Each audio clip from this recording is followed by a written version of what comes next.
we head over to our Seattle Seawolves here, who closed out their preseason with a scrimmage. It was originally sort of looked at as a preseason match before the match kicked off. And a few hours before, I learned that it was just a scrimmage match.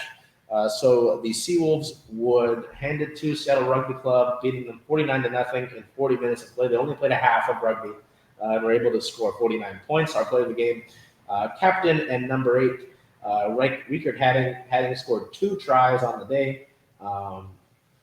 And yeah, Seattle looked rusty at first to begin things. They were trying to get passes together, couldn't really string things together, but just a little bit in, they were able to get going and able to kind of find their stride, especially as we reached the 40-minute mark of the match.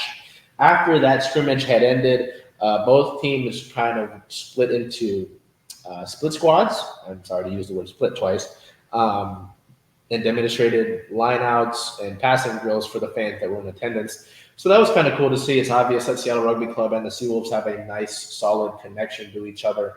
But that helped wrap up their preseason. And again, I just want to state my excitement for the Seawolves as their regular season approaches. This is a team that played well throughout the course of the regular season. I would have been happy with the way their season ended mathematically before we found out of the suspensions of teams like LA and like Austin.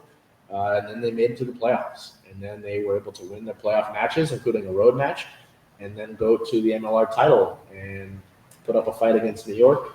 And then they added a bunch of great pieces, young pieces, and established pieces over the course of this offseason that just make this team look better. And you have to wonder when things really they find their stride, who's going to stand in their way. Again, this is the preseason, and I don't want to get ahead of myself, but all signs look positive for the Seawolves team. So speaking of New York, Seattle's first game of the season, first game of the regular season, is February 18th versus the New York Ironworkers at 6:30 p.m. Pacific time. That is at Starfire Sports. This match will be broadcast, I believe it's on Fox Sports that day. I know it's being broadcast nationally, but if you want to watch it, you don't have that. Or just the easier way to find it is if you look up the rugbynetwork.com. They have all of the MLR matches streaming every game. That helped us out a lot on the away matches the rugbynetwork.com.